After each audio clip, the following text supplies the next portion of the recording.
चलिए आज फिर हम लोग बायोलॉजी में देख लेते हैं कि क्लास 10th में क्या क्या चीज़ आपका पूछ सकता है एग्जाम में इंपॉर्टेंट है। तो सबसे पहले लाइफ प्रोसेस में चलते हैं। तो लाइफ प्रोसेस में सबसे पहले आप आइएगा कि जो पहला इंटेक्स्ट क्वेश्चन है ये बीबीआई है, इसमें ये चारों क्वेश्चन जो है इंपॉर्टेंट है, इसको कर जाइएगा।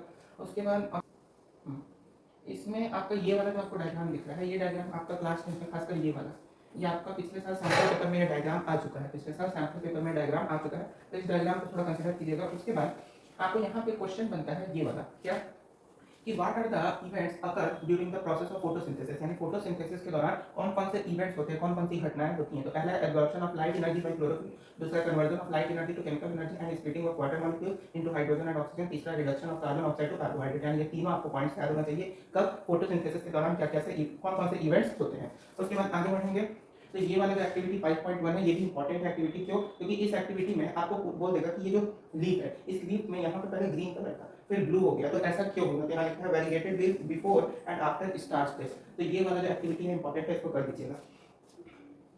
फिर यहाँ पे भी आपका एग्जाम में क्वेश्चन आ चुका है कि कौन रिस्पॉन्सिबल होता है स्टोमाटा, ये जो स्टोमाटा होता है इसके पोर को बंद और क्लोज करने में कौन रिस्पॉन्सिबल होता है, एग्जाम में क्वेश्चन आ चुका है। So the opening and closing of stomata pore is a function of the guard cells. The guard cells swell when water flows into them, causing the stomatal pore to open. Similarly, the pore closes if the guard cell shrinks. तो यहाँ पे पता चल गया, ये आपका यहाँ से इंपॉर्टेंट क्वेश्चन बनता है कि गार्ड सेल के कारण कैसे स्टोमाटल पोर क्लोज और बंद होता है। ये वाला टर्म यहाँ पे क्या रखिएगा। फिर एक्टिविटी 1 5.2 भी इंपॉर्टेंट है, इसमें आपसे पूछ लेगा कि यहाँ पे ये जो आप देख रहे हैं प्लेट, इस प्लेट में यहाँ पे क्या है, तो पोटेशियम हाइड्रोक्साइड यानी KOH, पोटेशियम हाइड्रोक्साइड, और इस जार को किससे सील किया गया। तो यहाँ पर देखोगे तो Vaseline, use Vaseline to seal the bottom of the jar, यानी कि जार के बॉटम को किससे सील किया गया है, वैसलीन से सील किया गया। तो एक्टिविटी 5.2 भी इंपॉर्टेंट है। फिर ये भी क्वेश्चन बोर्ड में आ चुका है कि which gas is an essential element used in the synthesis of proteins and other compounds, तो नाइट्रोजन याद कर लीजिए। फिर टॉपिक में फिर ये इंपॉर्टेंट आ जाता है एमीबा। एमीबा आपको पूरा एग्जाम में दे देगा question, describe the nutrition in amoeba, तो पूरा इसको आपको फिगर सहित पूरा बनाना होगा, पूरा यहाँ पे एक्सप्लेनेशन है, इसको एग्जाम में राइट डाउन करना होगा। और एग्जाम में जब भी लिखना ना, चाहे बायो का क्वेश्चन हो, केमिस्ट्री का, किसी का भी, तो कोशिश करना पॉइंट वाइज लिखने का। पॉइंट वाइज लिखोगे तो अच्छा नंबर मिलता है, उससे क्लियर लगता है कि हाँ भाई बच्चा समझा होगा। फिर ये आपका वीवीआई डायग्राम है, ह्यूमन एलिमेंट्री कैनल या फिर human digestive system. Human digestive system में ये आपको बनाने को नहीं आएगा, लेकिन इसका लेबलिंग आ सकता है कि यहाँ पे ये क्या है, ये क्या है, खासकर गॉल ब्लाडर क्या स्टोर करता है, तो बाइल जूस। मतलब कि ये वाला जो पेज है ना, ये आपका इंपॉर्टेंट पेज है। कैसे लिखिए, जैसे इस पेज से आपको बहुत तरीके का क्वेश्चन बनता है। कैसे देखो बताते हैं, जैसे यहाँ देखो जैसे यहाँ पे this actually not only saliva कौन सा ग्लैंड सिक्रेट करता है, तो सलाइवरी ग्लैंड पहला क्वेश्चन बना। दूसरा क्वेश्चन यहाँ से ये बनता है कि जैसे this is done with the help of catalyst called enzyme salivary amylase. देखो सलाइवा कौन सा एंजाइम कंटेन करता है, सलाइवरी एमिलेस, उनका फंक्शन क्या होता है, break down starch which is a complex molecule to give simple sugar. तो यहाँ से यहाँ तक अगर बुक सामने है तो अंडरलाइन कर लीजिए, इसको याद कर लीजिए या फिर हाईलाइट कर दो। The food in mix protein and the more, ये सब होता जाएगा। तो यहाँ पे आपसे पूछेगा कि the lining of canal has muscular electron तो कुछ फॉरवर्ड, मतलब आपका जो ऑस्टियोफेगस है, ये जो ऑस्टियोफेगस होता है, इस ऑस्टियोफेगस से मुंह से जब फूड ऑस्टियोफेगस के थ्रू आपके स्टमक तक जाता है तो उस दौरान ऑस्टियोफेगस में कौन सा मूवमेंट होता है, तो पेरिस्टाल्टिक मूवमेंट होता है। यहाँ से ये चीज थोड़ा सा ध्यान रखना है। फिर उसके बाद आगे आइएगा तो आगे में बहुत सारा चीज है, जैसे कि यहाँ पे पेप्सिन है, पेप्सिन का क्या फंक्शन होता है, हाइड्रोक्लोरिक एसिड का क्या फंक्शन होता है। मतलब ये वाला जो पेज है ना, इस तरह से इंपॉर्टेंट पेज है, तो इसको पूरा रख लीजिएगा, इस पेज को क्या क्या है। फिर उसके बाद ये भी आपका बोर्ड में क्वेश्चन पूछ चुका है कि who protects the inner lining of the stomach from the action of acid under normal condition, तो म्यूकस। ये आपका बोर्ड में एमसीक्यू में क्वेश्चन पूछ चुका है। फिर जैसे इस पेज में आओगे तो इस पेज में भी बहुत सारी चीजें हैं, जैसे bile salts break them down into smaller globules increasing the efficiency in enzyme action. ये भी आपका एमसीक्यू में आ चुका है कि who responsible to break down into smaller globules, यानी कि जो शुगर मॉलिक्यूल्स कॉम्प्लेक्स मॉलिक्यूल्स होते हैं उनको स्मॉलर ग्लोब्यूल्स में कौन तोड़ता है, तो बाइल सॉल्ट्स। ये सब आपके एग्जाम में आ चुका है सिंपल क्वेश्चन। इसको इस पेज को, इस वाले को और ये वाला, यानी कि ये जो है ना ह्यूमन एलिमेंट्री कैनल, ये पेज पूरा और ये पेज पूरा एकदम याद कर लीजिएगा। फिर उसके बाद ये वाला भी कर लीजिए। एनसीईआरटी में हालांकि हम तो बोलेंगे कि जितना भी इंटेक्स्ट क्वेश्चन है सारे चैप्टर का और एक्सरसाइज है वो पूरा एकदम दिमाग में होना ही चाहिए। फिर रेस्पिरेशन में ये वाला एक्टिविटी थोड़ा सा इंपॉर्टेंट हो जाता है, क्यों? क्योंकि यहाँ पे आपका CO2 जो होता है, कार्बन डाइऑक्साइड, उसका टेस्ट बता रहा है। तो इस एक्टिविटी को भी एकदम कर जाइएगा कि लाइम वाटर जो है वो मिल्क, यानी कि जो दूध होता है, दूध का जो कलर होता है व्हाइट, उसमें क्यों कन्वर्ट हो जाता है, तो CO2 के कारण। वो सब चीज यहाँ पे लिखा है। धन्यवाद है। फिर ये आगे में ये वाला जो आपका डायग्राम है, ये वीवीआई डायग्राम है, इसमें सिंपल याद कर लीजिएगा। जैसे एग्जाम में क्या करेगा, आपको ये वाला टर्म यहाँ पे डैश कर देगा, ये वाला टर्म डैश कर देगा। आपसे बोलेगा कि ग्लूकोज जो कार्बन मॉलिक्यूल है साइटोप्लाज्म में, यहाँ पे क्या आता है, यहाँ पे पाइरुवेट है, 3 कार्बन मॉलिक्यूल एनर्जी। मतलब ये डायग्राम आपको याद होना चाहिए। एब्सेंस ऑफ ऑक्सीजन में क्या क्या प्रोडक्ट बनता है, लैक ऑफ ऑक्सीजन में क्या क्या प्रोडक्ट होता है, एब्सेंस ऑफ ऑक्सीजन किसमें होता है, तो यीस्ट में। लैक ऑफ ऑक्सीजन यानी मसल सेल्स में जो रनर्स होते हैं, मैराथन रनर्स होते हैं, उनमें कौन सा ग्लूकोज का ट्रांसफर, मतलब ग्लूकोज का कौन सा रिएक्शन मैराथन रनर्स में होता है, तो ये वाला। प्रेजेंस ऑफ ऑक्सीजन माइटोकॉन्ड्रिया में क्या होता है, तो ये वाला। तो ये पूरा आपको याद होना चाहिए, ये वाला फिगर खासकर। और ऊपर ऊपर यहाँ पे यही फिगर को पूरा एक्सप्लेन किया हुआ है, तो ये फिगर आपको याद होना चाहिए। फिर एटीपी में बस ध्यान रखिएगा कि ATP is the energy currency for most cellular processes. फिर आगे चलते हैं तो human respiratory system VVI topic है। ह्यूमन रेस्पिरेटरी सिस्टम में बस ये आपको फिगर से पूछ सकता है, यानी कि आपको बोलेगा कि draw the well level diagram of human respiratory system. आपको पूरा डायग्राम ड्रॉ करना होगा और साथ ही साथ हर पार्ट्स को टोटल तरीके से लेबल करना होगा और उसका एक्सप्लेनेशन आपको पता होना चाहिए। यहाँ पे अगर लाइव प्रोसेस में आपको डिफरेंशिएट करने को बोलता है 5 नंबर में, तो या तो ये रेस्पिरेटरी सिस्टम देगा, नहीं तो एक्सक्रीटरी सिस्टम देगा, और या तो यहाँ पे एल्वियोली का फंक्शन दे देगा और एक्सक्रीटरी में आपको नेफ्रॉन का। तो एल्वियोली जो होता है ना, यहीं पे आपका गैसेस का एक्सचेंज होता है, कार्बन डाइऑक्साइड से ऑक्सीजन, ऑक्सीजन से कार्बन डाइऑक्साइड, एल्वियोली में ही चेंज होता है गैसेस का। यहाँ पे एक चीज और ध्यान रखिएगा कि एल्वियोलर जो सरफेस होता है, यानी कि एक एल्वियोली होता है, where spread out it would cover about 80 metre square, यानी कि एक फुटबॉल के ग्राउंड जितना बड़ा एरिया को कवर कर सकता है। फिर ये इंटेक्स क्वेश्चन तो करना ही करना है, उसमें तो कोई दिक्कत नहीं, बायोलॉजी में तो खासकर इंटेक्स क्वेश्चन करेगा। फिर उसके बाद एक चीज और ध्यान रखिएगा, यहाँ से लेके यहाँ तक आपका एक ये जो थोड़ा दिख रहा है ना, इसको अंडरलाइन कीजिए। जैसे blood consist of a fluid medium called plasma. आपको पूछ देगा कि ब्लड में कौन सा फ्लूइड मीडियम होता है, प्लाज्मा। प्लाज्मा का क्या फंक्शन होता है, तो transport food carbon dioxide and nitrogen waste in dissolved form, oxygen is carried by the red blood corpuscles. मतलब यहाँ तक आप लोग एकदम इस पॉइंट को नोट कर लीजिए कि प्लाज्मा क्या होता है, प्लाज्मा का फंक्शन क्या होता है। फिर ह्यूमन हार्ट, ये तो वीवीआई है। ह्यूमन हार्ट में आपको ये वाला डायग्राम दे देगा, यानी कि आपके लंग्स से ऑक्सीजन, ऑक्सीजनेटेड ब्लड जो है वो हार्ट में कैसे जाता है, फिर हार्ट से ऑक्सीजन मतलब लंग्स से ब्लड आया, यहाँ से ऑक्सीजनेटेड ब्लड आपके शरीर में गया, फिर शरीर से डीऑक्सीजनेटेड ब्लड यहाँ आया, फिर यहाँ से डीऑक्सीजनेटेड ब्लड मतलब लंग्स के थ्रू फिर कैसे रिलीज हुआ, मतलब पूरा यहाँ पे लंग्स का कैसे फंक्शन होता है, कैसे आपके अंदर जो एयर है वो ट्रैवल करता है, वो पूरा चीज यहाँ पे दिया है। तो इसको एकदम ध्यान से पढ़ जाइएगा, ये एग्जाम में देना है। और खासकर इसका लेबलिंग देख लेना है कि ये वाला क्या है मेरा एरोटा है, फिर उसके बाद ये जो है मेरा क्या है बॉडी से आ रहा है, इसको हम लोग वेना कावा बोलते हैं, इसको क्या बोलते हैं वेना कावा, इसको एरोटा, ये पुल्मोनरी वेन, ये पुल्मोनरी आर्टरी, तो ये ध्यान में रखना है। फिर ह्यूमन हार्ट पूरा अच्छे से आना चाहिए, इन सबका स्पेसिफिकेशन क्या है ये सब याद होगा।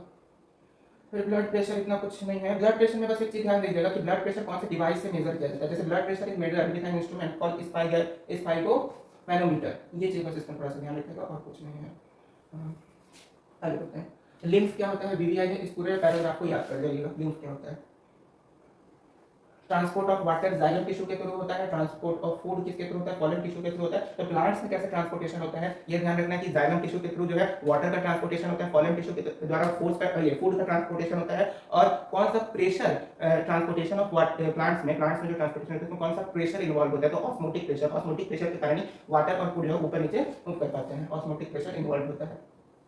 यहाँ लिख दिया है, this increases the osmotic pressure of tissue causing water to move into it, water और फूड का उसके अंदर कौन सा प्रेशर, ऑस्मोटिक प्रेशर निकल। फिर एक्सक्रीशन सिस्टम को देख लीजिए। एक्सक्रीटरी सिस्टम में भी आपका ये वाला डायग्राम आपको पता होना चाहिए। या तो हम बता दिए कि अगर 5 मार्क्स में बायो में पूछता है तो या तो इसका पूरा फंक्शन पूछेगा, एक्सक्रीटरी सिस्टम का पूरा फंक्शन और इसका डायग्राम बनाने को दे देगा, और एल्वियोली मतलब समझो ना कि एक्सक्रीटरी सिस्टम में नेफ्रॉन्स का फंक्शन और रेस्पिरेशन में एल्वियोली का फंक्शन, इन दोनों को कंपेयर करने के लिए दे देगा, या फिर सिंपल बोल देगा कि compare excretory and respiratory system. तो आपको पूरा डायग्राम बना के पॉइंट्स वाइज सबको डिटेल में डिस्क्राइब करना होगा।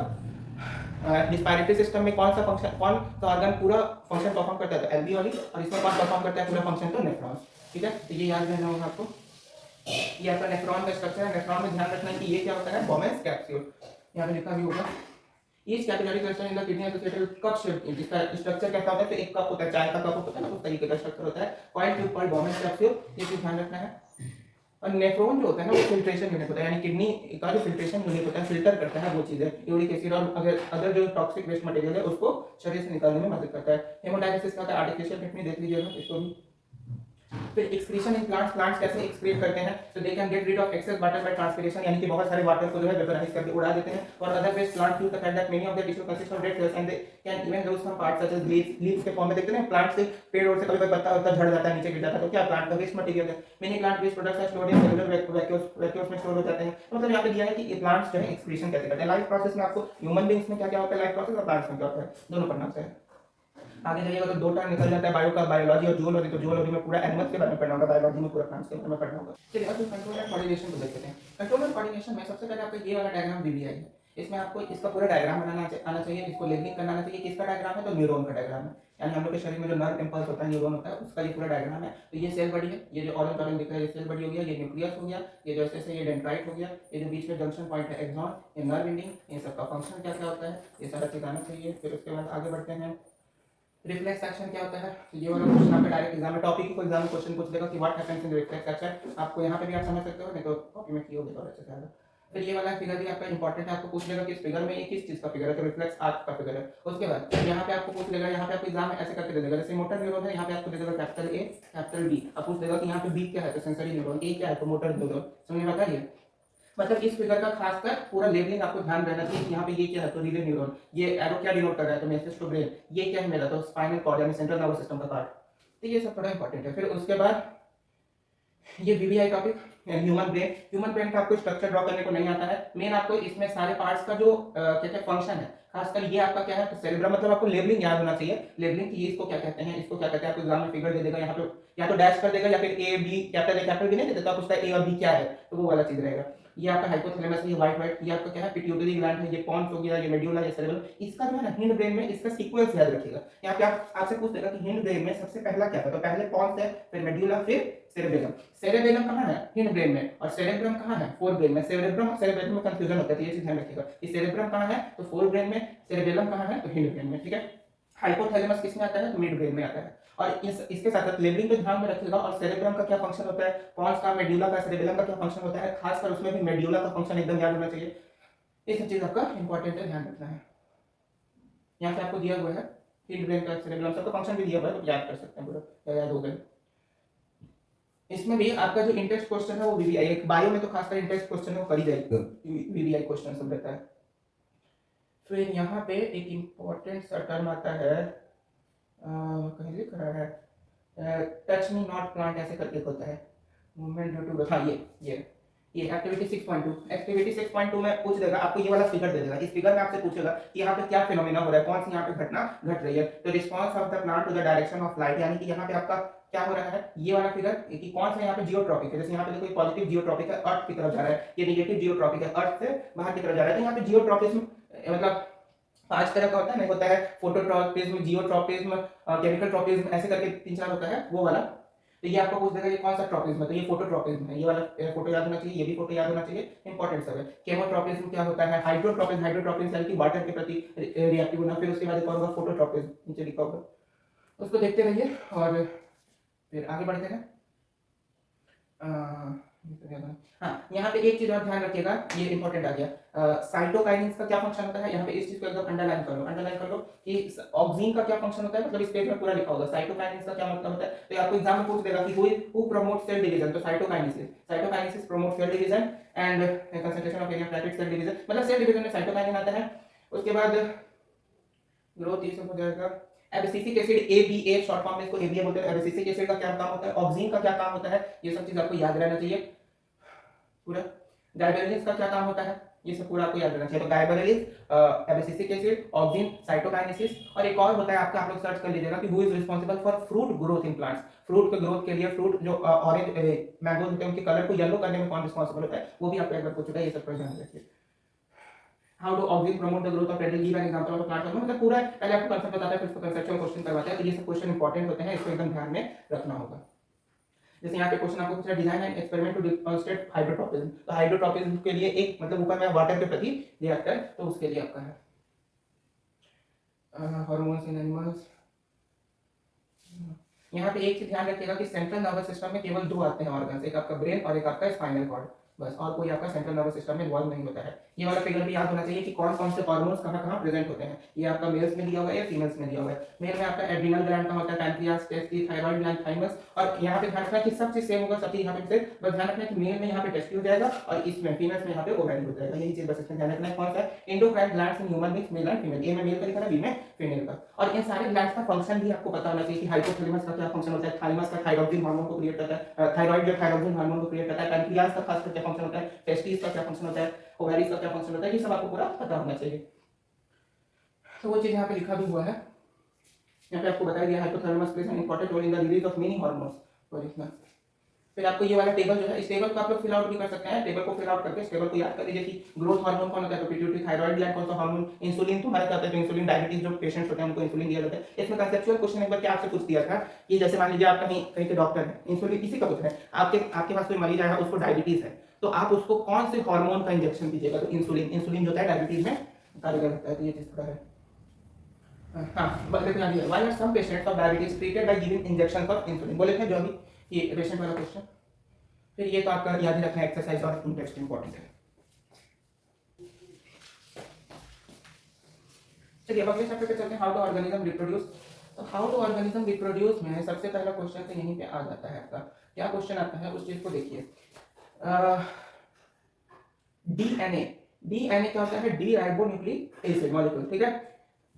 ये वाला यहाँ से लाइन अंडर कर लीजिए जहाँ से बोल रहे हैं, यहाँ द डीएनए जो बोल रहा है उसको अंडरलाइन करो। The DNA in the cell nucleus is the information source for making proteins. If the information is change, different proteins will be made, different proteins will eventually lead to altered body design. यानी body design के लिए और खासकर ये meet के लिए भी important होता है। डीएनए यानी जो डी राइबोन्यूक्लिक एसिड है वो बॉडी डिजाइन में जो चेंजेस होता है, यानी कि हम लोग जो बॉडी का डिजाइन है, बॉडी का जो स्ट्रक्चर है उसमें क्या जो चेंज आता है। जैसे देखो ना, ये हम लोग के पेरेंट्स से कोई चीज हम लोग में जीन्स के फॉर्म में ट्रांसफर होता है, तो उसमें क्या क्या क्यों ट्रांसफर होता है, तो डीएनए के कारण। तो वही चीज यहाँ पे लिखा है, इंपॉर्टेंट टर्म है। फिर आगे में करना, एक basic event in reproduction is the creation of a DNA copy. Cells use chemical reaction to build copies of their DNA. This creates two copies of the DNA in the reproducing cell, and they will need to be separated from each other. However, keeping one copy of DNA in the original cell and simply pushing the other one would not work. मतलब ये आपको part पूरा याद होना चाहिए, यहाँ से question पूछ लेगा। और कोई भी बॉडी जैसे दो अगर ट्विंस हैं, ठीक है, कभी कभी होता है ना कि दो बच्चे ट्विंस एज बच्चे जन्म लेते हैं, दो बच्चे ट्विन है ना, जैसा एक का शक्ल होगा वैसा दूसरे का, तो उसमें भी कौन रिस्पॉन्सिबल होता है, तो डीएनए रिस्पॉन्सिबल होता है। ये सब थोड़ा यहाँ पे ध्यान रखना है। What is the importance of DNA कॉपिंग in reproduction, वही चीज आ गया पहला क्वेश्चन ही कि जो अभी हम बताए थे डीएनए का क्या इंपॉर्टेंस है रिप्रोडक्शन में, पहला क्वेश्चन यहाँ पे आपसे पूछ दिया है। तो ये सब आपको याद होना चाहिए कंसेप्चुअल क्वेश्चन सब।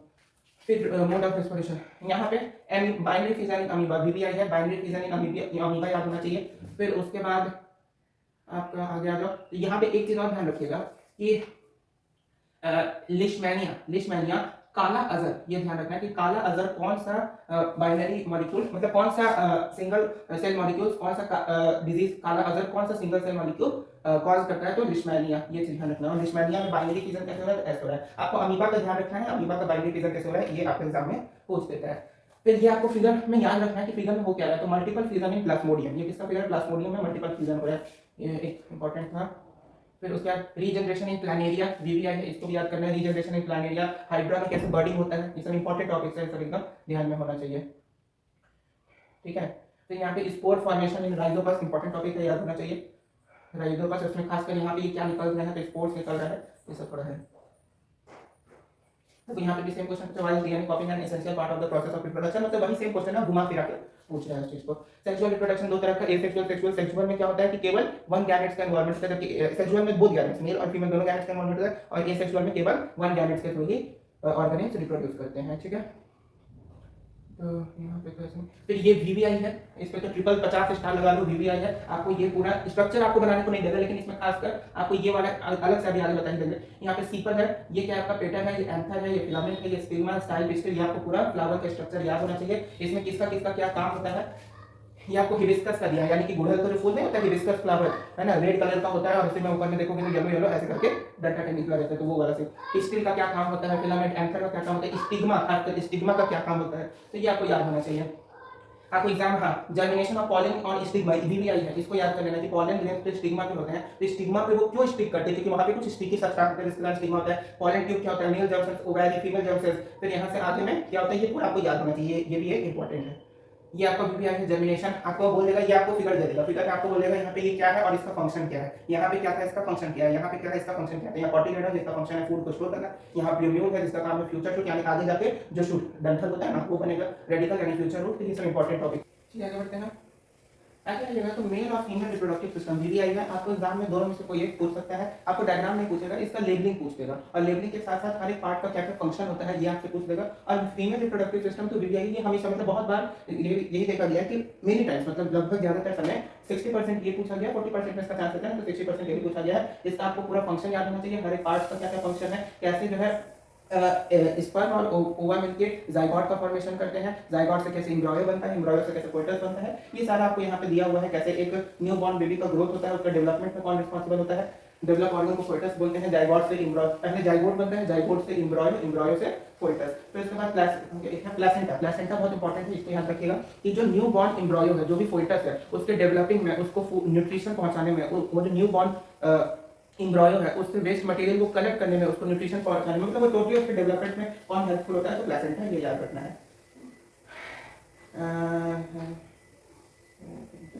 रिप्रोडक्टिव हेल्थ क्या होता है? रिप्रोडक्टिव हेल्थ में सबसे पहले आपको जानना है कि सेक्सुअली ट्रांसमिटेड डिजीजेस कौन कौन से होते हैं, तो एचआईवी एड्स, साइटिस, गोनोरिया, ये सब कुछ सेक्सुअली ट्रांसमिटेड डिजीजेस है। उसके बाद आपको क्या क्या कंट्रासेप्टिव मेजर्स लेने चाहिए ताकि आप प्रेगनेंसी को अवॉइड कर सके, है ना। उसके लिए आपको कॉपर टी मेथड का यूज कर सकते हैं, है ना, और भी बहुत सारे कॉपर टी मेथड्स और अदर सर्जिकल मेथड्स के थ्रू क्या किया जाता है, जो फैलोपियन ट्यूब होता है, यहाँ पर देखो ये जो फैलोपियन ट्यूब होता है या तो इसको कट कर दिया जाता है, यानी इसको यहाँ पे कट करके इसको यहीं पे बांध दिया जाता है ताकि ओवा जो है यानी जो एग है वो यहाँ से निकल के यूटेरस तक ना पहुंच पाए। तो ये सब कुछ कंट्रासेप्टिव मेजर्स हैं और वो यहाँ पे लिखा हुआ है, इसको याद कर लीजिएगा। एग्जाम में पूछ सकता है कि what are the contraceptive measures which is used to avoid pregnancy, है ना। जैसे यहाँ पे पूछ ही दिया, if a woman is using a copper T will it help in protecting her from sexually transmitted disease वगैरह वगैरह। तो नीचे में आपको इसके क्वेश्चन में पूछ दिया what would be the reason for adopting contraceptive method, तो ये याद होना चाहिए पूरा अच्छे से एकदम। चलिए अब जो हेरिडिटी को समझते हैं, आपका इवोल्यूशन पार्ट तो गायब है, तो हेरिडिटी ही केवल है। अच्छा, एक चीज और ध्यान करिएगा कि जो मेल रिप्रोडक्टिव सिस्टम और फीमेल रिप्रोडक्टिव सिस्टम बताया है, उसमें मेल रिप्रोडक्टिव सिस्टम में एक क्वेश्चन है, उसका आंसर आप लोग याद कर लीजिएगा कि व्हाई आर टेस्टिस, याद कर लो, मेल रिप्रोडक्टिव सिस्टम में है why are testis located outside the abdomen, यानी जो टेस्टिस होते हैं वो एब्डोमेन के यानी कि शरीर के बाहर क्यों होते हैं, शरीर के अंदर क्यों नहीं होते हैं, वो एक इंपॉर्टेंट क्वेश्चन है, उसको याद कर लीजिएगा। आंसर उसका सर्च कर सकते हैं गूगल पे या फिर हो सकता है आप लिखे नहीं हो तो वो याद कर लीजिएगा, एक इंपॉर्टेंट क्वेश्चन है। हेरिडिटी क्या है? हेरिडिटी में यहाँ पे तो कुछ है नहीं ऐसा, ड्रॉ सर। मेन आपका चैप्टर शुरू होता है यहाँ से, ग्रीग और जॉन हेड मेंडल। इनका आपको एक्सपेरिमेंट एकदम ध्यान होना चाहिए कि ग्रीग और जॉन हेड मेंडल क्या एक्सपेरिमेंट किए थे और साथ ही साथ वो किस फ्लावर को लेके, तो वो जो पी प्लांट होता है ना, मटर का जो पौधा होता है उसका यूज किए थे पी प्लांट का, और पी प्लांट का भी वो यूज क्यों किए थे ये भी आपको पता होना चाहिए कि वो जो पी प्लांट का यूज किए थे वो पी ही प्लांट का यूज क्यों किए थे और कोई प्लांट का यूज क्यों नहीं किए थे, ये सब आपको पता होना चाहिए। मेंडलीव का जो यहाँ पे पूरा एक्सपेरिमेंट है, ये एक्सपेरिमेंट आपको ध्यान में होना चाहिए। जीन्स क्या होते हैं ये आपको पता होना चाहिए, मतलब यहाँ समझ रहा हूँ मेंडलीव का जो पूरा एक्सपेरिमेंट है वो आपको ध्यान में होना चाहिए। डोमिनेंट ट्रेड्स क्या होता है, रिसेसिव ट्रेड्स क्या होता है, डोमिनेंट ट्रेड्स को कैपिटल टी से दिखाते हैं, तो क्या दिखाया हुआ है capital T dominant trade, small T recessive trade, ये सब।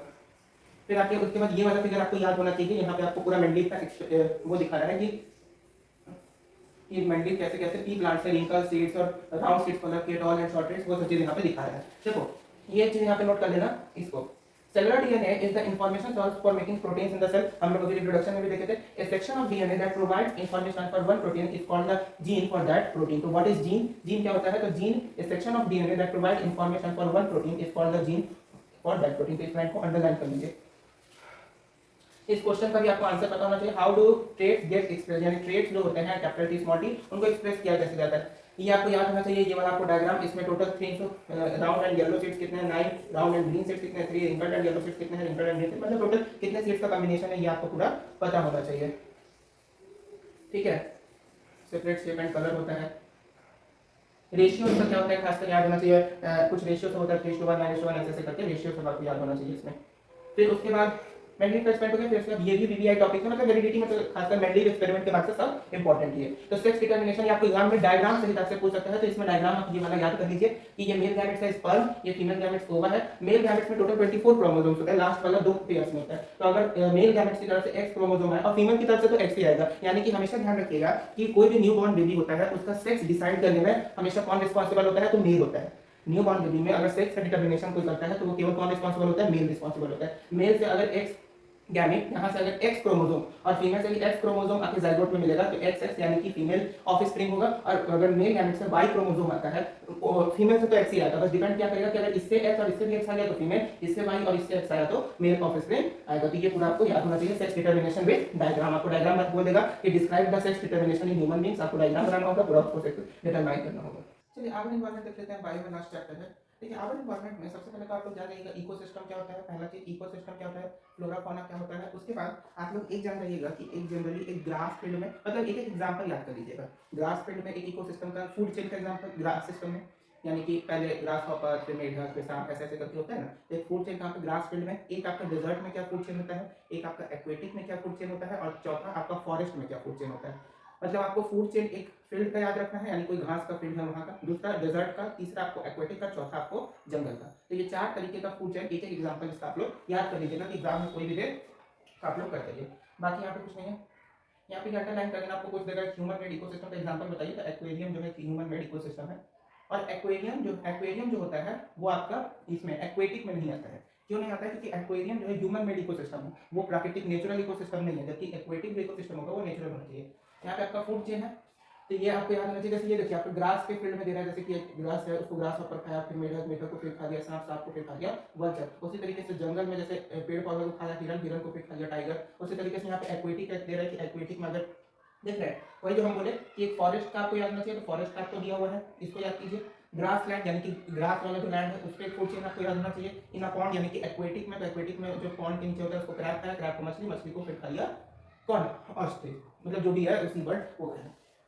तो ये आपको तीनों याद होना चाहिए। Food chain plus food chain होता क्या है, primary level of energy, secondary level, tertiary level. ये ट्रॉपिक लेवल आपको याद होने चाहिए, प्रोड्यूसर्स, फिर प्राइमरी, फिर सेकेंडरी, फिर टर्शियरी। तो इसमें यही सब चीजें और कुछ नहीं है। इसमें एक होता है 10% लॉ। 10% लॉ क्या होता है वो भी देख लीजिए। 10% लॉ एक इसमें होता है, यहाँ पे लिखा भी हुआ है 10% लॉ। इसको एकदम याद होना चाहिए कि 10% लॉ क्या होता है। फिर उसके बाद यहाँ पे आपका फूड वेब दिया हुआ है, तो फूड वेब भी आप अच्छे से, फूड वेब उतना इंपॉर्टेंट नहीं है, लेकिन फूड चेन जो है वो बीपीआई है, तो उसको एकदम याद कर लीजिएगा। हालांकि इससे क्वेश्चन कम आता है इस चैप्टर से, लेकिन याद होना चाहिए। फूड वेब में है कि जैसे इसको ये खाया, इसको ये खाया, ये जो है इसको भी खा सकता है, ये इसको भी खा सकता है, मतलब यहाँ पे इंटरचेंज दिखा है कि कौन किसको कैसे कैसे खा सकता है। समझ में बात नहीं। उसके बाद diagram showing flow of energy in ecosystem, एक इंपॉर्टेंट डायग्राम है कि इकोसिस्टम में एनर्जी का फ्लो कैसे होता है। तो पहले सनलाइट से प्रोड्यूसर जो है सनलाइट लेते हैं, प्रोड्यूसर से फिर हर्बीवोरस, हर्बीवोरस से फिर कार्निवोरस, फिर टॉप कार्निवोरस। टॉप कार्निवोरस में जैसे आपका वल्चर आ गया है ना, लायन आ गया, टाइगर आ गया, ये सब शेर, बाघ, गिद्ध, वल्चर को गिद्ध बोलते हैं हिंदी में, ठीक है। फिर इसका आप लोग जो इंटेक्स्ट क्वेश्चन है खासकर आवर इन्वायरमेंट का वो कर जाइएगा कि जैसे डीकंपोजर्स का क्या रोल होता है इकोसिस्टम में, तो इकोसिस्टम को क्लीन करते हैं। ट्रॉपिक लेवल क्या होता है उसका एग्जांपल बताइए। ये सब छोटा छोटा चीज है। ओजोन लेयर इंपॉर्टेंट चीज है। ओजोन लेयर क्या होता है, O3 molecule form by 3 atoms of oxygen by O2 giving oxygen, UV radiation.